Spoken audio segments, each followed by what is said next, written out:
ça nous fait mal, on le voit. Je vous arrête, Stéphanie. Monsieur Legault va parler. On se parle tout de suite après en analyse de ce qui restera de temps. Après, on les écoute, mesdames et messieurs, et nous serons là, bien sûr, au retour.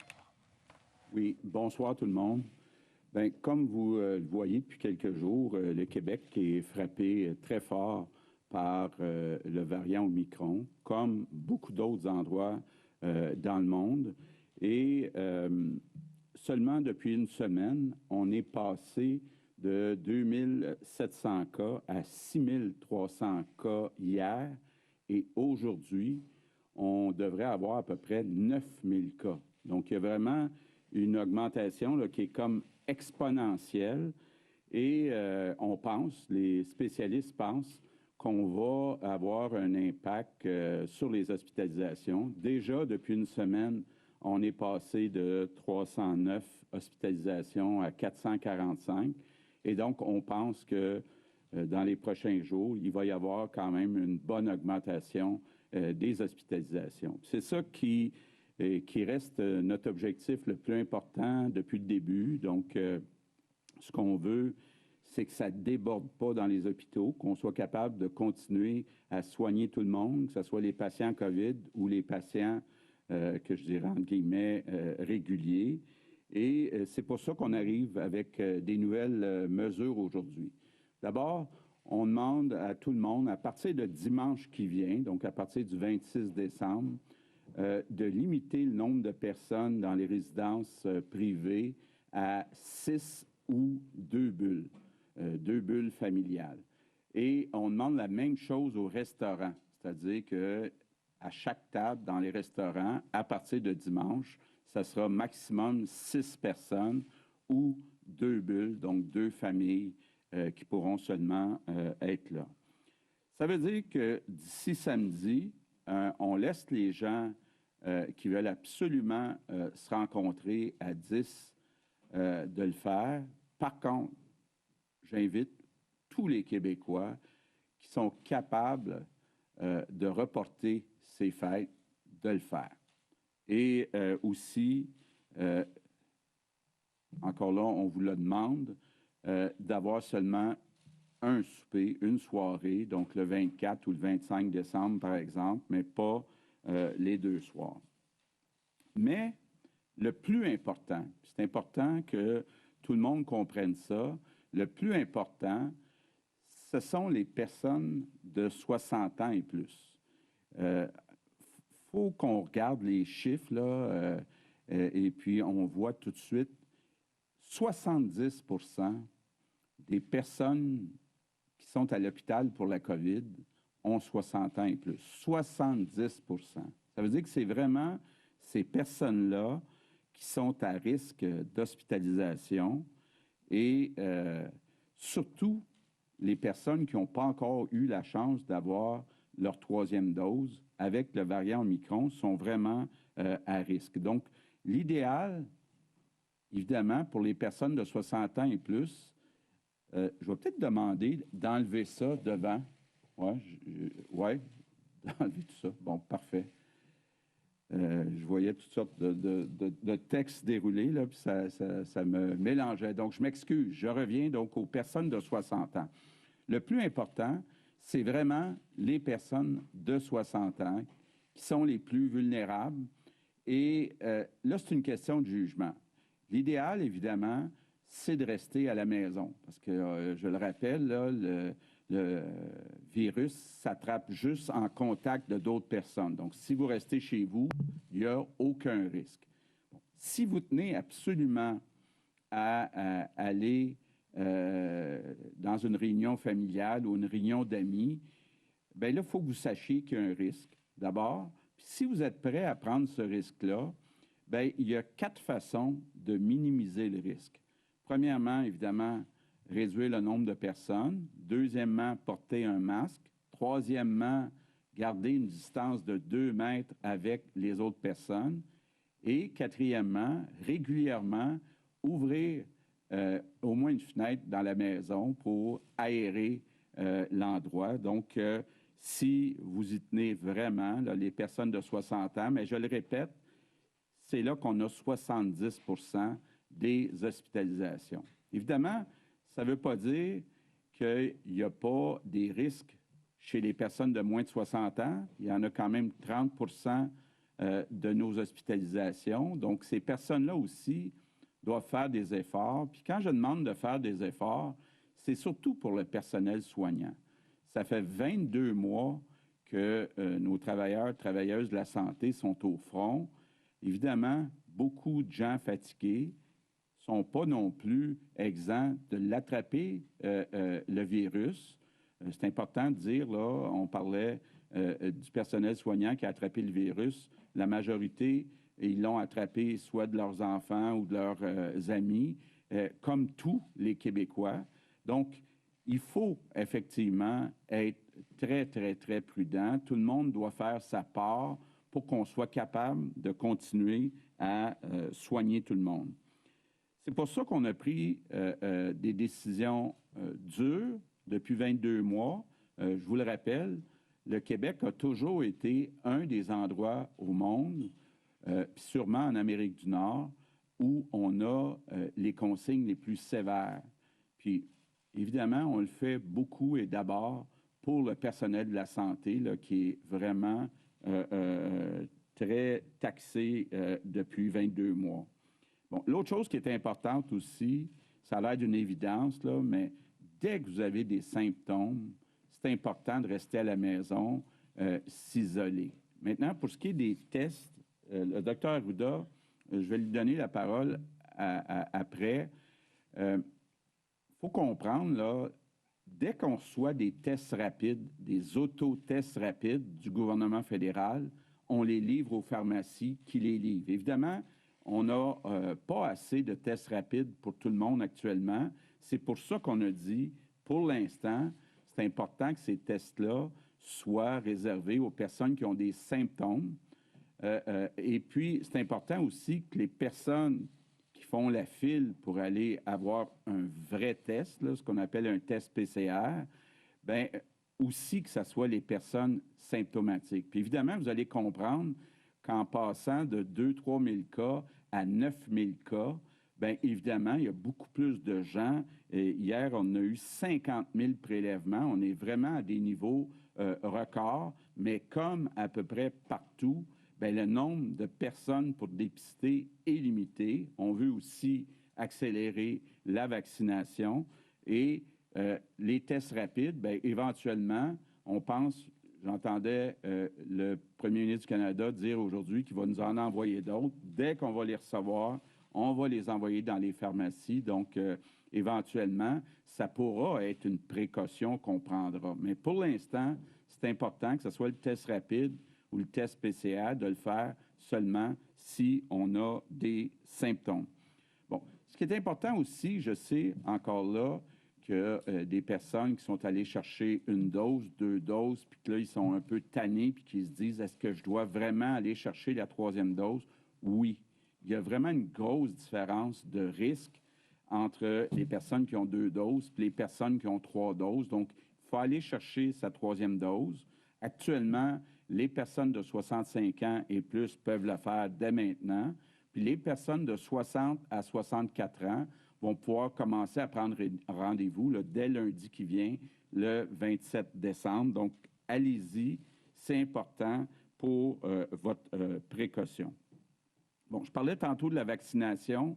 Dès qu'on a eu le OK de la santé publique d'augmenter la vitesse de la 3e dose, c'est-à-dire de réduire l'intervalle entre la 2e et la 3e dose de 6 mois à 3 mois, on a beaucoup accéléré. Puis je veux dire merci à tous ceux qui sont inscrits dans Je contribue, à tous les médecins qui viennent nous donner un coup de main. On a réussi, là, à passer de 40 000 vaccinations par jour à 88 000 vaccinations par jour hier. Donc, ça roule rondement et donc, on pense que, évidemment, au fur et à mesure qu'on va donner la 3e dose, ça va aider à garder le contrôle dans nos hôpitaux. C'est important de le dire, là, les mesures qu'on annonce ce soir, on pense que c'est suffisant pour garder le contrôle dans les hôpitaux, mais on ne va pas hésiter dans les prochains jours, si c'est nécessaire d'ajouter des mesures, de le faire. Donc, ça, c'est important que tout le monde le comprenne. Bon, maintenant, j'ai un message pour les personnes qui ne sont pas faites vacciner. D'abord, peu importe ce que vous pouvez lire ou écouter, c'est clair là, que vous vous mettez beaucoup plus à risque de ne pas être vacciné et vous mettez à risque aussi nos hôpitaux. Puis je vous donne juste 2 chiffres. Actuellement, chez les adultes, là, on a moins de 10 des adultes qui ne sont pas vaccinés, mais ils représentent 50 des personnes hospitalisées.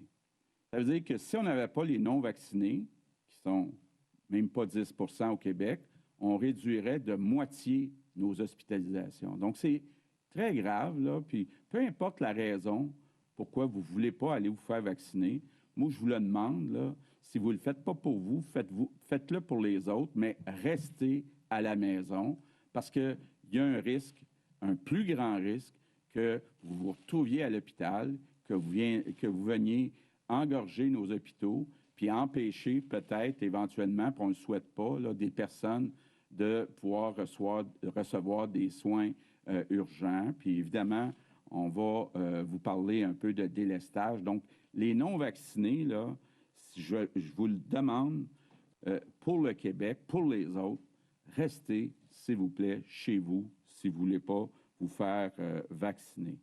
Bon, un mot pour tous ceux qui ont travaillé depuis 22 mois, puis qui vont travailler pendant le temps des fêtes dans le réseau de la santé. Évidemment, là, on vous remerciera jamais assez. Je sais que c'était dur, mais tout le Québec compte sur vous. On a besoin de vous autres. Les prochaines semaines vont être critiques et c'est important d'avoir tout le personnel qu'on est capable d'avoir, que ce soit des médecins, des infirmières, tous les travailleurs de la santé.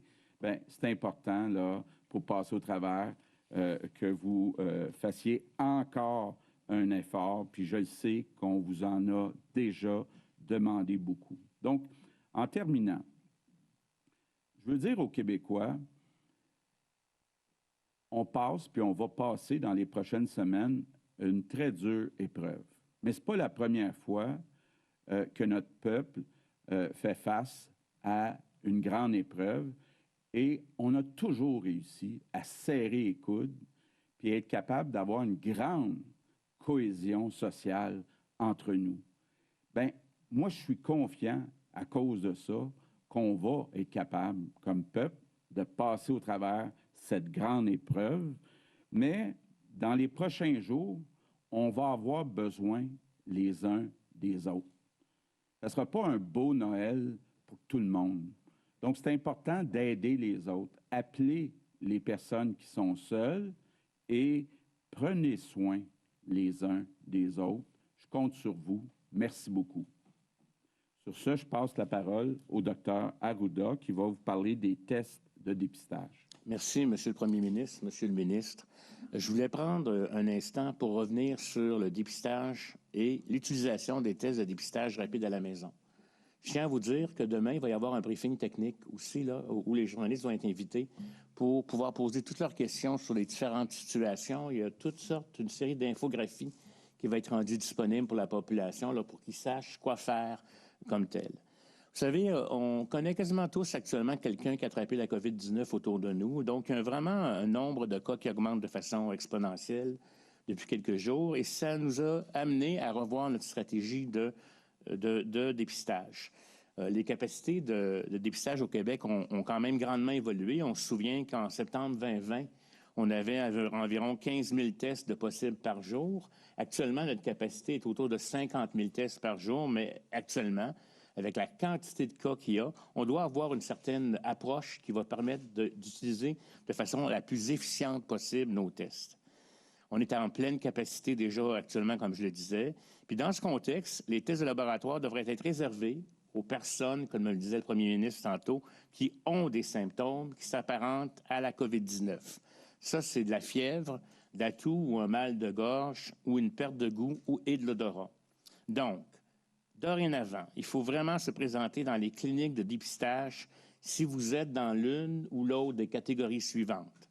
Si vous présentez des symptômes et que vous n'avez pas de test rapide à la maison, vous prenez un rendez-vous comme tel, vous vous isolez et vous prenez un rendez-vous pour pouvoir vous faire dépister.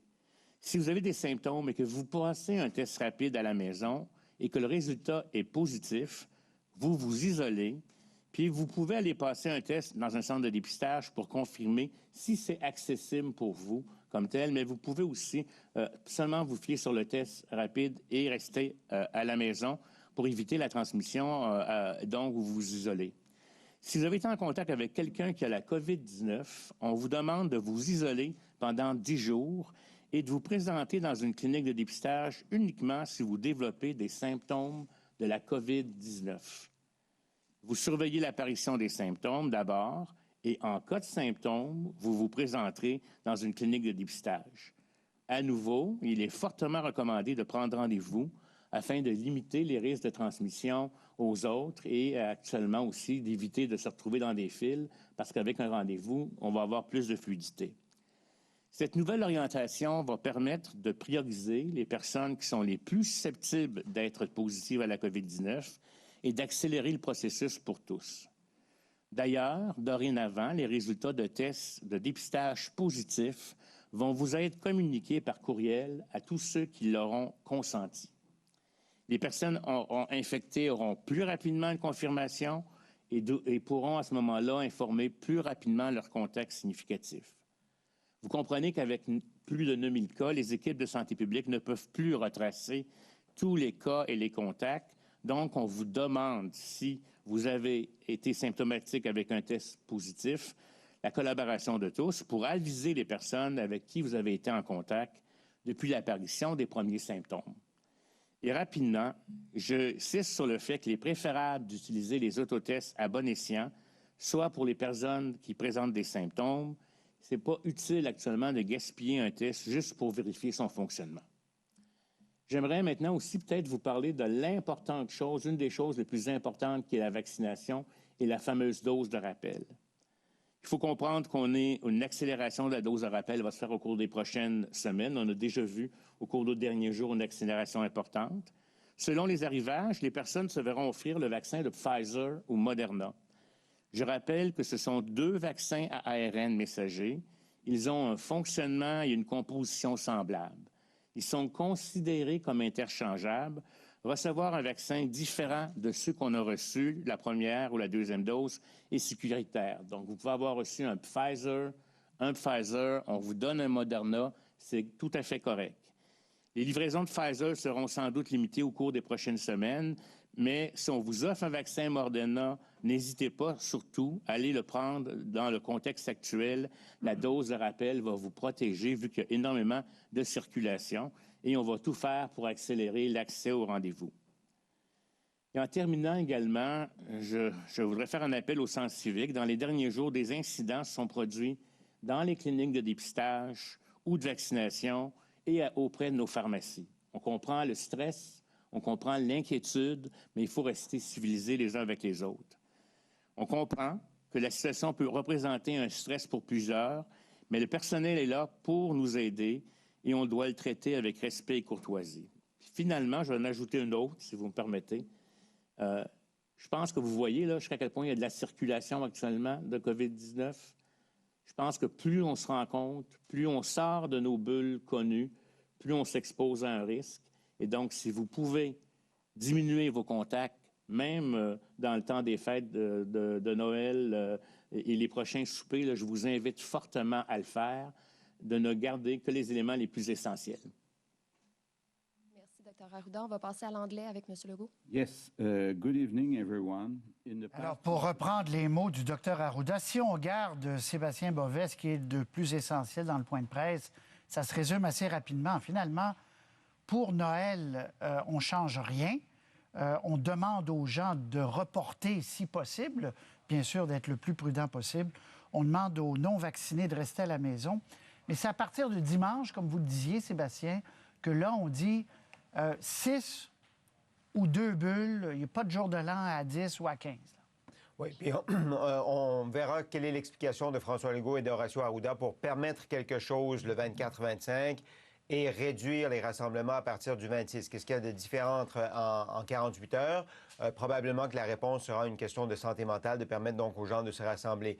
Mais essentiellement, le gouvernement est conséquent avec lui-même dans son message en disant, oui, vous allez pouvoir vous rassembler, mais dans la mesure du possible, évitez de multiplier les contacts, évitez de multiplier les soupers, évitez de multiplier les rassemblements.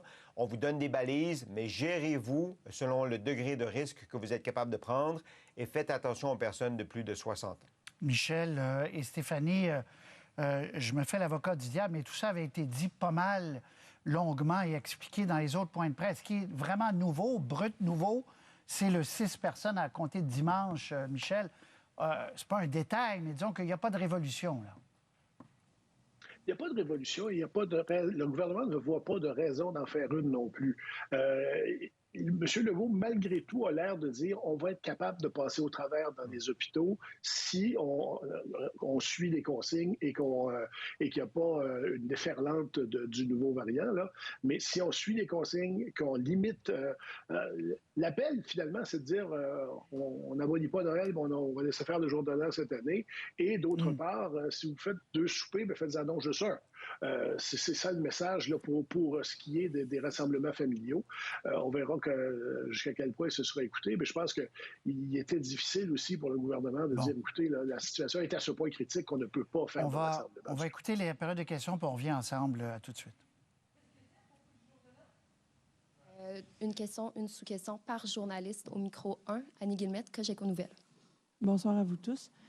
Vous évoquez le 9000 cas par jour. On dirait que le délestage est au coin de la rue.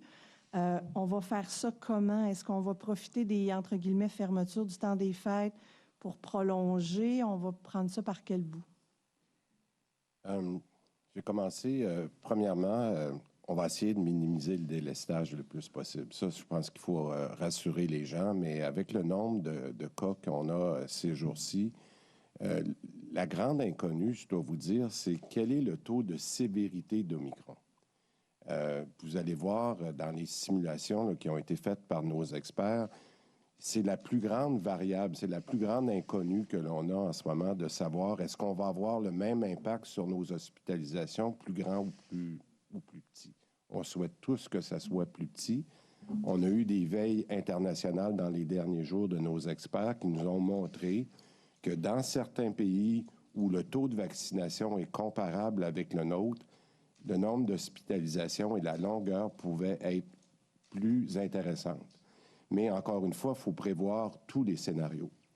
Comme le dit le premier ministre en ce moment, on pense qu'avec la situation actuelle et la marge de manœuvre qu'on s'est donnée, le docteur O'Patterney et son équipe ont préparé d'être capable de passer du niveau 3 au niveau 4 de délestage. Et ça, on pense que pour le moment, c'est suffisant.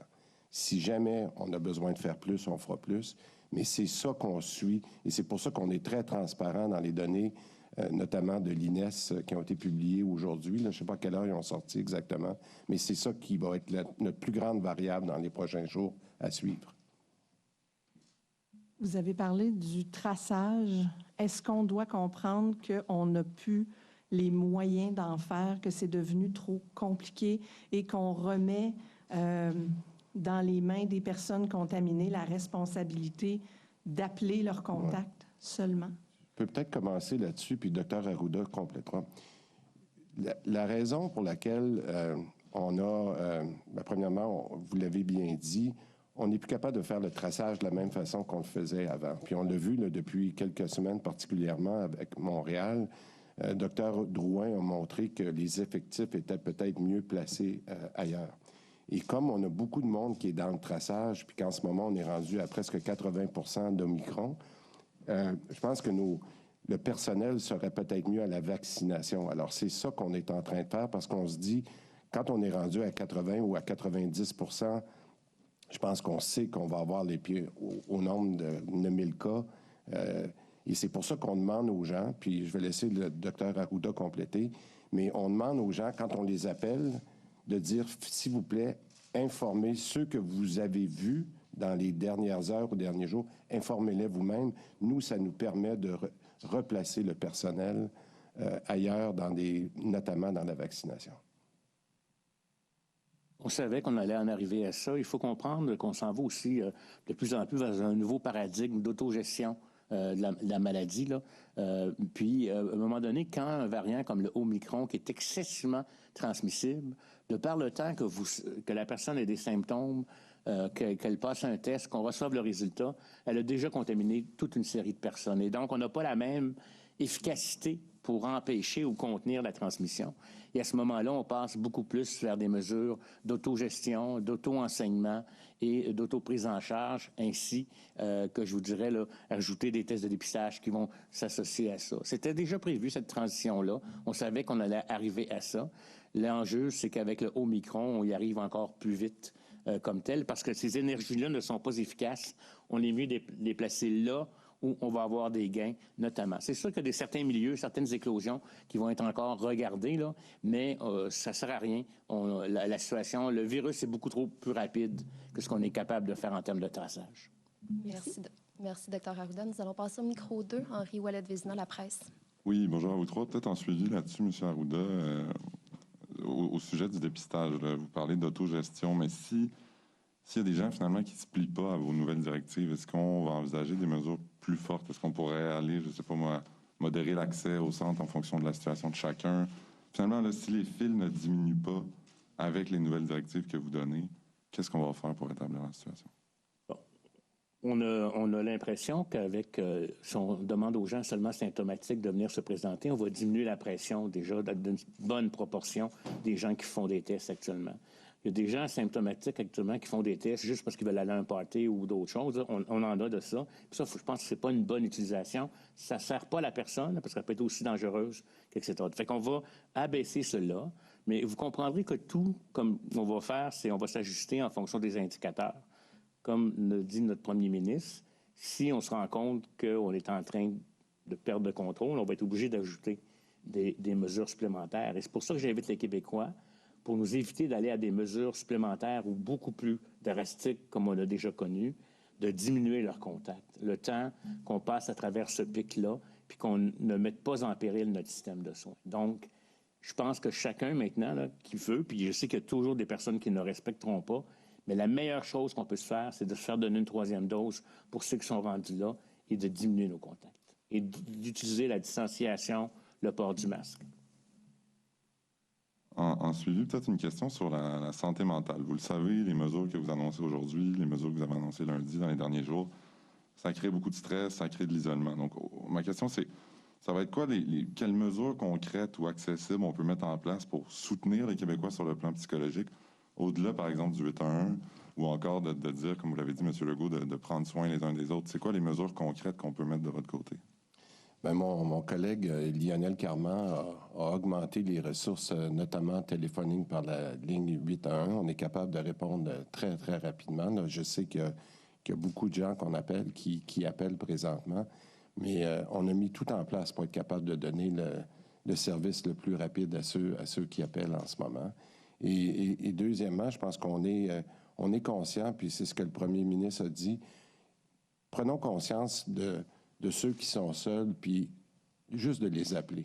Les gens sont inquiets, on le comprend, mais on voit la fin de ça. On voit cette fin-là. Il s'agit juste de rester fort avec eux, puis ceux qu'on sait qui ont un certain doute, de les appeler nous-mêmes. Mais pour notre part, on a augmenté la capacité de service téléphonique. Merci. Prochaine question. Micro 2. Anne-Marie Provost, Le Devoir. Si la tendance se maintient, la capacité d'hospitalisation va être atteinte quand même très vite au Québec. Est-ce que vous avez une marge de manœuvre pour ajouter des lits supplémentaires? Puis si oui, dans quel délai? Oui, allez. Bien, c'est ce que j'ai voulu expliquer tout à l'heure. C'est qu'en ce moment, vous le suivez, on donne la statistique à tous les jours. On a une capacité de nos hospitalisations plus les soins intensifs d'un petit peu plus que 800. Avec les statistiques qui vont sortir demain, on va être un petit peu plus au-dessus de 55% de cette... Alors donc, on a déjà encore de la marge de manœuvre. Puis on n'a pas vu les bénéfices du délestage, si je peux le dire comme ça, additionnel qui est en train de se préparer. Donc, on en a de la marge de manœuvre. L'enjeu, puis je vais le réexpliquer pour que tout le monde le comprenne bien, c'est qu'on ne sait pas en ce moment le degré de sévérité d'Omicron. Parce que la plupart des gens qui sont à l'hôpital aujourd'hui, là, au moment où je vous parle, quand je vous dis qu'on a 55 de notre capacité hospitalière, c'est principalement du Delta. On n'a pas vu encore l'effet Omicron, ça va? Parce qu'on est toujours tributaire de 5, 7, 8 jours de ce qui s'est passé. On n'avait pas encore cet effet Omicron-là qui est avec nous maintenant. Alors, comme j'ai dit tout à l'heure, et c'est ça qu'on suit avec le Dr O'Patterney, on va regarder comment se fait, c'est quoi le délai d'hospitalisation. Et c'est pour ça qu'on suit avec nos experts ce qui se passe en Europe, qui est en avance sur nous. Ils ont à peu près 10 jours d'expérience en ce moment pour regarder la longueur des hospitalisations puis le degré de sévérité. Au besoin, on va s'ajuster, mais je vous dis, en ce moment, on a de la marge de manœuvre. C'est sûr qu'on voit que c'est serré, dépendamment des scénarios qu'on fait, mais on va agir pour se garder cette marge de manœuvre-là. Sinon, au niveau de la vaccination, il y a combien de vaccinateurs qui manquent pour l'instant? Est-ce que l'ajout de nouvelles forces vives est suffisant pour passer à travers le temps des fêtes? Bon. Je dis souvent que c'est important de donner les bonnes nouvelles. Là, on a eu plus de 8000 personnes qui ont appelé à Je contribue depuis une semaine. C'est extraordinaire. Je vais en profiter pour remercier tout le monde. C'est sûr que à l'intérieur de ça, il y a un nombre de vaccinateurs dont on avait besoin, mais je continue de dire que, étant donné qu'on va avoir un gros blitz de vaccination en janvier, février, là, on a un autre 6 millions de personnes à repasser en 3e dose. Les gens qui, encore aujourd'hui, voudraient lever la main pour vacciner, on va les prendre. Alors, soyons clairs, malgré le nombre important qu'on a eu, notre plus gros enjeu est dans la prochaine semaine ou 10 jours. Parce que dans le temps des fêtes, bien, les gens sont peut-être moins excités à venir nous aider, puis on les comprend. J'en profite pour remercier beaucoup les médecins. Les médecins ont levé la main depuis quelques jours, particulièrement les gens de la FMSQ, de nos spécialistes. Pas plus tard que cet après-midi, on confirmait qu'il y a déjà 150 médecins qui vont vacciner dans les prochains jours. Donc, l'enjeu pour nous, c'est d'avoir tout ce qu'il faut pour être capable de vacciner massivement à partir du 1er janvier, lorsqu'on aura complété notre personnel de la santé qu'on est en train de faire. Ça, c'est notre plus grande priorité parce que c'est ces gens-là qu'on ne veut pas en plus qui tombent malades parce que c'est de eux qu'on a besoin en ce moment. Nos personnes vulnérables, on a presque complété nos RPA. Donc, pour répondre à votre question, en ce moment, l'enjeu des vaccinateurs n'est plus un enjeu, c'est plus de s'assurer de la logistique pour le faire à partir du début de janvier. Et regardez, aujourd'hui, là, d'être capable d'avoir fait 88 000, c'est déjà, on est déjà proche de notre objectif de 100 000 par jour. Donc, de ce côté-là, ça va bien. On va continuer. Merci. Prochain journaliste. Bonsoir à tous, Thomas Gerbet de Radio-Canada.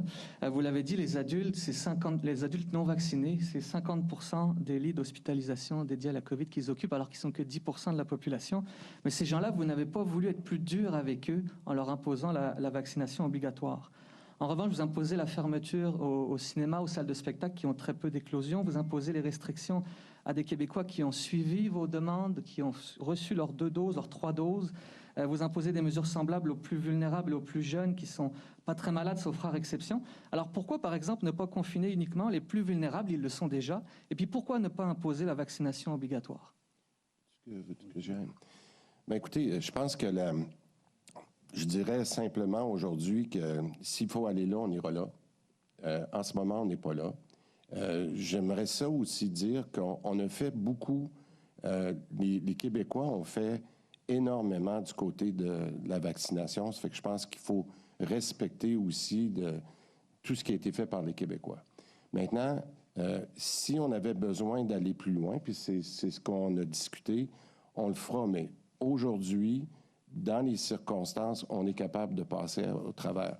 Mais j'aimerais vous rappeler, M. Gerbet, que dans les dernières semaines, dans les derniers mois, les Québécois qui se sont fait vacciner ont été capables de retrouver un semblant de normalité, ce qui n'est pas le cas des non-vaccinés. Les non-vaccinés on a exigé le passeport vaccinal. On a fait beaucoup pour faire une grande différence entre les vaccinés et les non-vaccinés. Mais je le répète, s'il faut aller plus loin dans les interdictions aux non-vaccinés, étant donné que la situation pourrait encore se détériorer, bien, on n'hésitera pas à le faire. D'accord. Monsieur Legault, au printemps 2020, vous aviez fait preuve de transparence. Vous nous aviez présenté des états de stock de matériel médical avec le nombre de jours qui nous restait.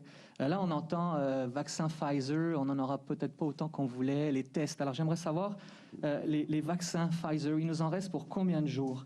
Les tests PCR, les tests rapides, on en a pour combien de jours? Les médicaments pour soigner les patients aux soins intensifs COVID, on en a pour combien de jours? Et puis les masques N95, est-ce qu'on en a assez pour les donner à tous les travailleurs de la santé?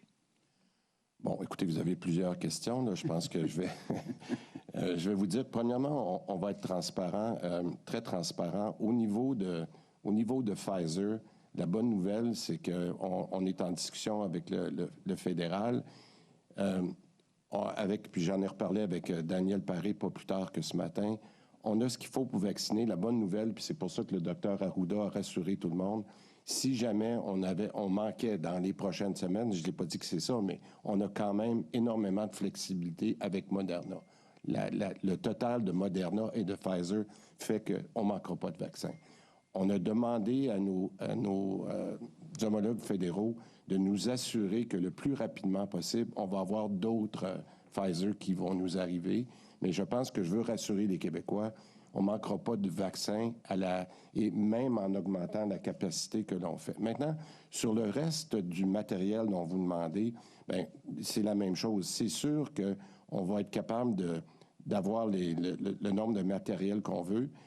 Ce que je vous dirais, ma grande préoccupation en ce moment, c'est d'avoir le plus de tests rapides du fédéral. Si j'avais quelque chose à répondre à votre question, là, on en attend encore 700 000 cette semaine. 700 000, la minute qu'on les reçoit, on va les mettre en pharmacie. Vous le voyez, la demande des Québécois pour les tests rapides.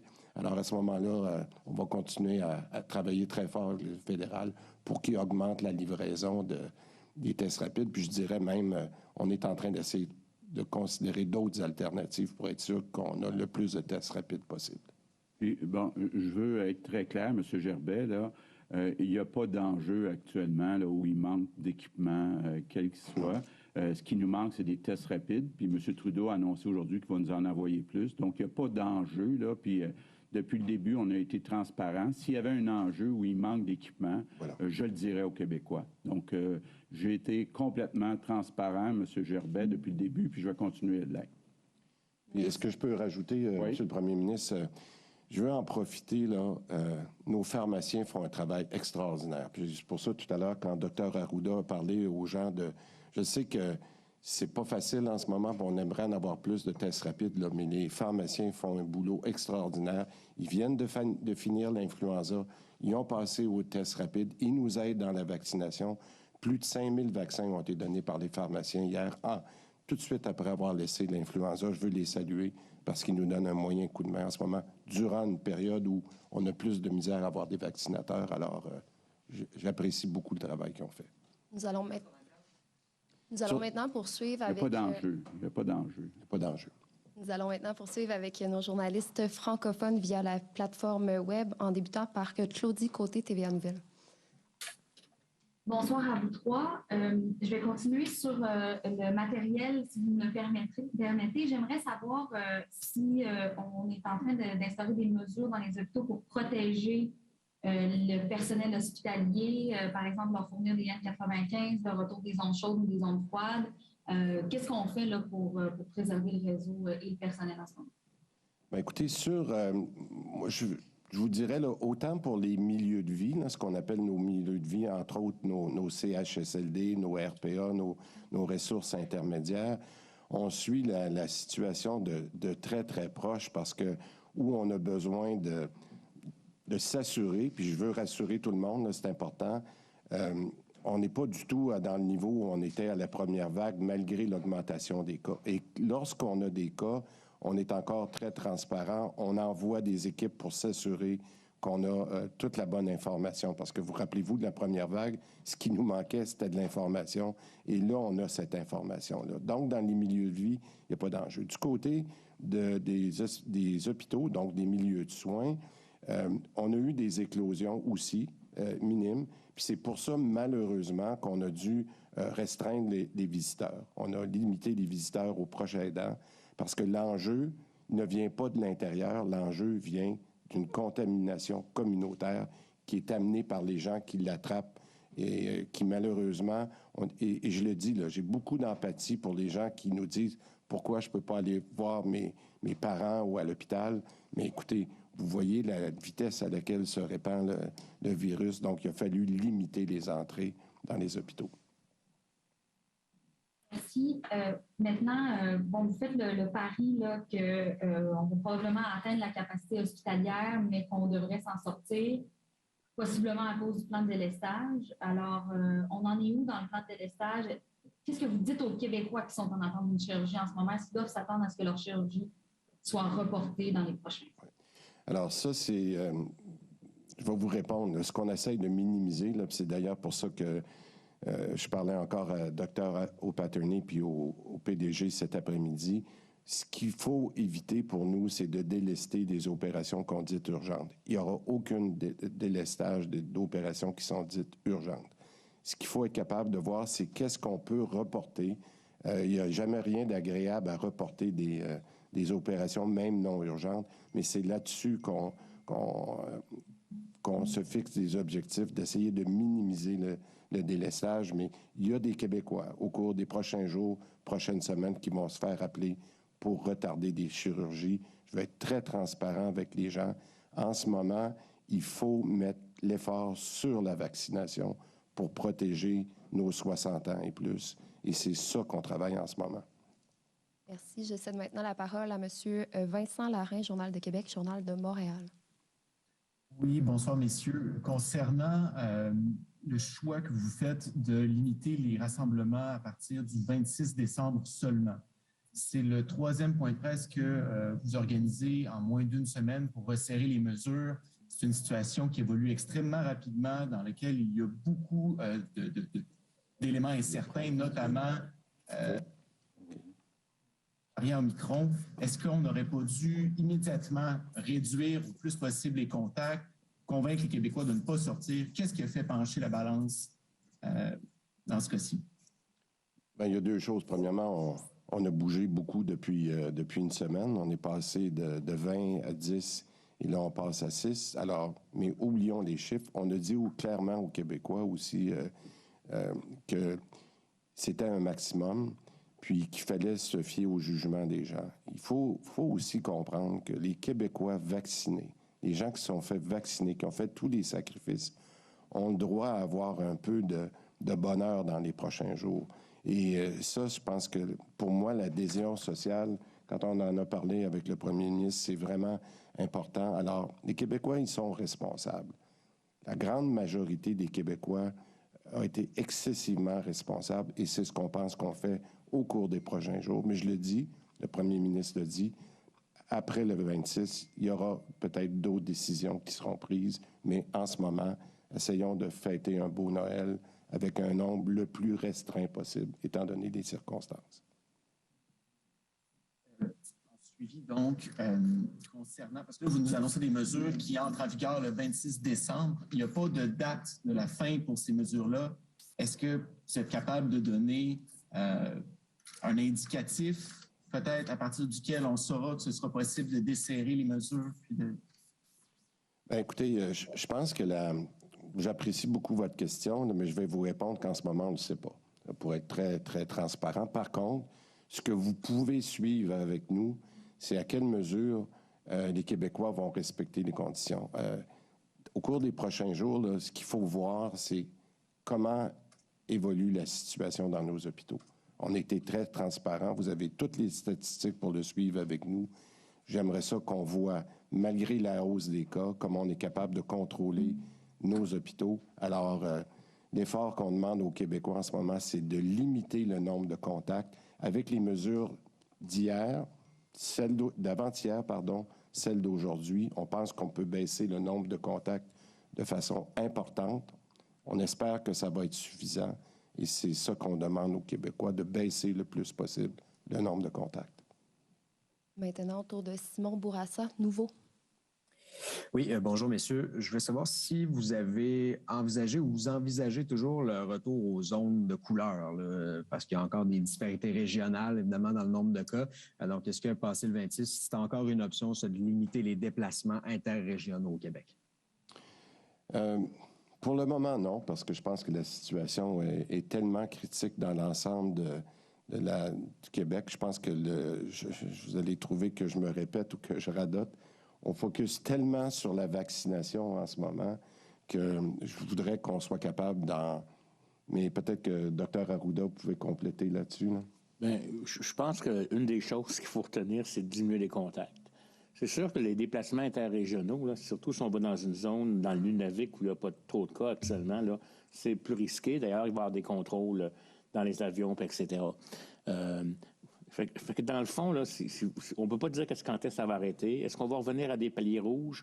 Est-ce qu'on va revenir à des mesures différentielles d'un territoire à l'autre? Mais actuellement, ça va tellement rapidement partout ailleurs qu'on a mis à avoir une approche paramétrique. Mais l'avenir, on ne sait pas de quoi il va être fait. Et donc, je vous dirai pas jamais, mais je pense que pour le moment, ça s'étale tellement rapidement. Voyez-vous, ça s'est étalé dans le monde d'une façon dramatique. Heureusement, ça monte, ça finit par descendre, mais c'est cette grande côte-là là, à monter par descendre, il faut être prudent. Puis c'est là que ça va prendre encore de l'énergie.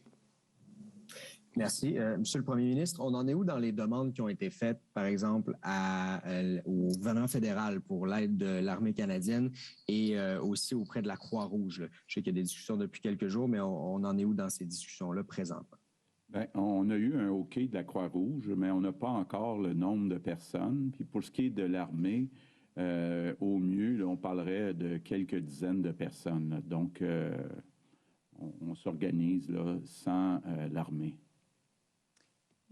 Merci, Gabriel Ouellet, Leclerc Communication. Oui, bonsoir, messieurs. Je ferai un suivi sur la question de mon collègue, M. Bourassa. Quand on compare les données des plus récentes hospitalisations actives dues à la COVID-19 par région, là, on se rend compte que certaines régions, comme Montréal, par exemple, sont beaucoup plus critiques que d'autres par rapport à, par exemple, la capitale nationale. Compte tenu du fait de la grande disparité dans les capacités hospitalières et la couverture vaccinale d'une région à l'autre qui diffère, pourquoi ne pas envisager de revenir à un système régional de paliers d'alerte par couleur?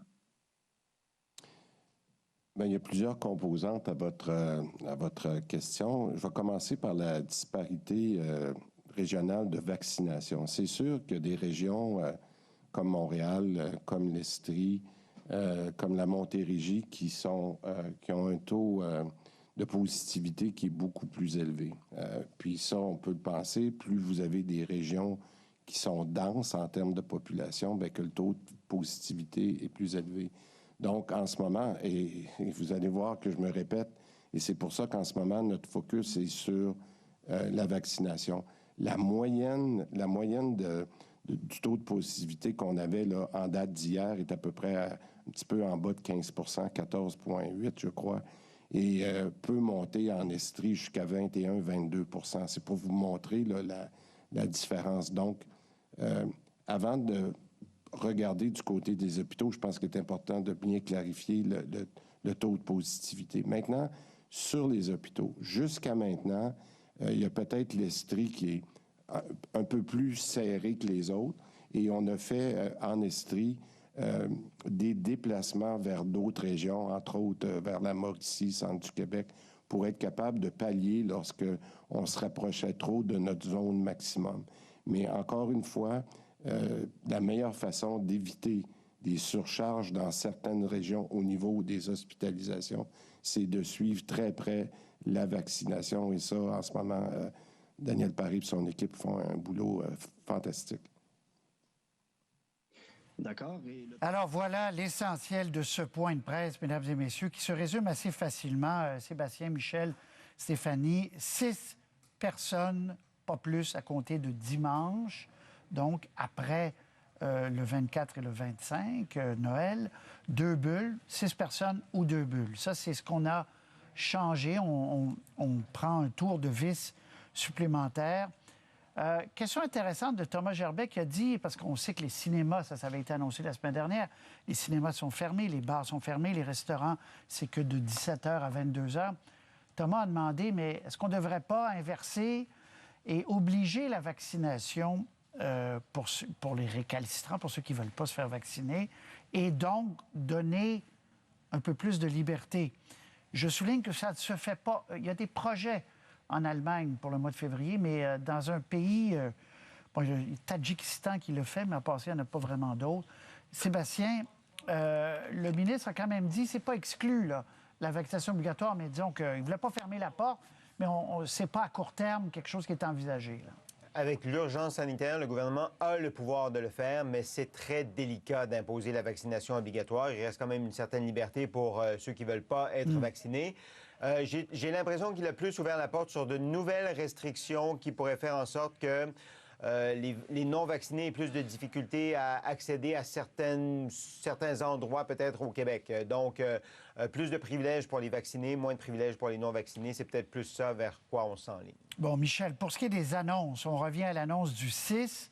Sinon, qu'est-ce qui vous a frappé, là? Ça m'a frappé parce que je suis directement visé. Il faut faire attention, plus de 60 ans, je suis le seul sur le panel à l'être, mais je suis triple vacciné depuis ce matin. Alors ça va aller. Mais, et incidemment, ça fonctionne très bien, la vaccination. C'était remarquable comme organisation. Rendez-vous ou sans rendez-vous? Avec rendez-vous, mais en une demi-heure, tout ça n'était pas, y compris le 15 minutes d'attente. C'était remarquable. Et les gens qui étaient là. Mais je remarque aussi que le gouvernement insiste encore pour dire les non-vaccinés sont à risque et ils prennent 50% des lits d'hôpitaux. Si on n'avait pas ça, on n'aurait pas le problème qu'on risque d'avoir de surcharge du système. La vaccination obligatoire n'est probablement pas quelque chose que le gouvernement considère sérieusement, ne serait-ce que parce qu'il n'y a pas un pays démocratique qui l'a fait. Ça va faire travailler plus d'avocats que de médecins, ça c'est sûr. Mais il reste que le travail de convaincre ces gens-là, et on est vraiment rendu au noyau dur là, qui ne veulent rien savoir d'une vaccination. Le gouvernement essaye encore, mais c'est pas mal certain que ça ne fonctionnera pas. Donc, on risque d'avoir un problème dans les hôpitaux à cause de ça. Très bien. Stéphanie, qu'est-ce qui vous a frappé dans cette conférence de presse? Bien, moi, ce qui me frappe, c'est qu'effectivement, il y a quand même un peu d'espoir, là, en ce sens que on dit qu'il y a une marge de manœuvre. Évidemment, ça va se faire aussi au coût de délestage, il ne faut pas l'oublier. Mais on voit tout de même que le système craque. Là, on demande à la population de faire son propre, d'appeler son propre traçage et d'appeler les gens qu'ils auraient pu contaminer. On demande aux gens de ne pas aller se faire tester en clinique dans certaines circonstances parce qu'on dit, bon, mais on manque de capacité. On demande aux gens de ne pas utiliser les tests rapides dans certaines circonstances parce qu'on veut les ménager, parce qu'on en manque. C'est ce que je peux dire, qu'on semble être un peu à court de ressources, là, c'est le moins qu'on puisse dire. Sur les tests rapides, Sébastien, là, je pense qu'on en a parlé, ils l'ont souligné à plusieurs reprises. Ben, M. Legault a dit, ça va bien avec Ottawa, ils nous en promettent beaucoup, mais il en manque. Là. On reconnaît, parce que hier et avant-hier, ceux qui ont essayé d'aller en chercher dans les pharmacies, c'était pas évident, là. Voilà, et le plan de match, c'était qu'à peu près tous les Québécois puissent en avoir un kit, une boîte chez eux pour les fêtes, pour se tester. Et on a l'impression qu'on ne sera pas capable de l'atteindre parce qu'en effet, ça ne va pas assez vite, le rythme d'approvisionnement. En même temps, la demande est venue pas mal tard aussi, entre vous et moi, du gouvernement du Québec au gouvernement fédéral. Bon, sinon, l'appel aux non-vaccinés, on en a parlé. Les 60 ans et plus, Michel en a parlé. M. Legault a insisté là-dessus en disant... Parce qu'en général, si on veut résumer, là, il y a le 6, très bien, 6 personnes, à compter de dimanche. Mais c'est un appel, Michel, à la prudence, là. C'est un appel à la prudence, puis ils disent, les 60 ans et plus, malheureusement, vous êtes davantage touchés. On y revient. Oui, et moi, j'ai senti quand même un appel à dire, bien, si vous faites une réception de Noël le 24, faites-en pas le 25. Il faut limiter les contacts au maximum, ça veut dire ça aussi. Des fois, c'est un peu compliqué parce qu'il y a deux familles à respecter là-dedans, mais ça reste quand même quelque chose sur lequel M. Legault a insisté en disant, écoutez, là, vous n'êtes pas obligé de faire 2 soupers, vous n'êtes pas obligé de voir des gens les 2 jours. Et puis après ça, on voit tout de suite qu'on commence à limiter le nombre de contacts. À la vitesse où ce variant-là se multiplie, c'est clair que c'est la chose à faire et il faudra voir jusqu'à quel point son appel est écouté. Là. Très bien. Merci beaucoup. Je vous souhaite de joyeuses fêtes. Je veux me garder du temps. Merci beaucoup, Stéphanie, Michel et Sébastien. Là, vraiment, toujours un plaisir et de compter sur toi. Merci. Je veux nous garder du temps, mesdames et messieurs. On a extrait 3 minutes. Si vous étiez avec nous, tant mieux. Si vous n'étiez pas avec nous, vous allez l'entendre. Dr Weiss, qui, de façon générale, est quand même optimiste. Dit, on n'est pas du tout dans la même situation qu'il y a 1 an. Les gens sont vaccinés. Oui, Omicron se propage très rapidement, mais il a lu les études aujourd'hui, pas les études d'il y a quelques semaines, aujourd'hui, qui montrent que le ratio infecté-hospitalisation est plus bas. Donc, Omicron amène moins des gens à l'hôpital. On écoute, on se dit au revoir après. Dr Weiss, personne n'est devin, là, mais Dr Tam disait la semaine dernière, la tempête va finir par s'éloigner, par s'estomper. Vous en êtes où dans vos... Quand vous regardez l'avenir, parce que là, on a fait 2 doses, là, on va faire 3 doses. Israël commence une 4e dose pour les 60 ans et plus. Vivre avec, là, est-ce qu'on va revenir avec ce concept-là d'ici 2-3 mois ou quoi? Bon, alors moi je suis assez optimiste de nature. Je pense qu'on va avoir une période qui va être difficile, certainement au début du mois de janvier, puis les choses devraient s'estomper par la suite. Quelque part en début février, à mon sens, là, je pense que la situation va se stabiliser après qu'on ait passé le gros de la vague. La 4e dose, Israël, même là, c'est très, très controversé. Même le groupe en Israël de médecins qui a décidé qui a pris cette décision est divisé et partagé, et c'est pas du tout une décision unanime, et souvent il y a même un aspect peut-être politique par rapport à cette décision-là. Donc on est encore loin de la 4e dose, et je ne suis pas sûr qu'à l'étape actuelle, on devrait parler de 4e dose, sauf peut-être pour des groupes exceptionnellement exceptionnels, là, donc si vous avez une greffe de moelle, bon, mais pas pour la population. Et donc, oui, allez-y. Allez-y. Oui, non, je vous écoute. Non, j'allais dire parce que hier, on entendait des mots catastrophiques. Tout ça, et évidemment, les gens écoutent ça et se disent, ça ne finira jamais. Vous êtes, ce soir, relativement optimiste quand même, Dr Weiss. Ben oui, je suis relativement optimiste parce que, regardez, si on n'avait pas eu la vaccination de la population québécoise qui a très bien répondu aujourd'hui et qu'on se trouvait dans la même situation avec Omicron, mais en 2020, il y a 1 an, quand on commençait la campagne de vaccination le 14 décembre, là, on aurait eu toute une claque. Donc, on avance beaucoup et vous savez, on pourrait paraphraser un peu Winston Churchill. Est-ce que c'est la fin du commencement ou est-ce que c'est le commencement de la fin? Ben, c'est probablement, je dirais, la fin du commencement pour le virus parce qu'on a beaucoup plus d'outils actuels pour lutter contre ce virus-là. Et je vous dirais, regardez, même la mortalité, heureusement, c'est beaucoup moins que ce que c'était avant. On ne parle pas de dizaines de morts tous les jours. Malheureusement, 1 mort, c'est 1 mort de trop. Et c'est triste. Mais en termes, si on regarde le tableau global, on n'est plus du tout dans les mêmes chiffres qu'on était auparavant. Oui, on a 400, 450 hospitalisations au Québec, mais on a quand même 18 000 lits d'hôpitaux. Et donc, moi, quand je parle à mes collègues, tout le monde se dit, ben, si vraiment il faudrait qu'on aille là, à l'extrême de l'extrême, tout est faisable et tout est possible. Mais on n'ira jamais là. Alors, c'est pour ça qu'il faut, je pense, être relativement optimiste. Il faut se serrer les coudes, continuer à regarder de l'avant, suivre les mesures, éviter les rassemblements, toutes les mesures qui ont été prises. Et puis, je pense qu'on va avoir, au moins à la mi-janvier, une certaine éclaircie devant nous.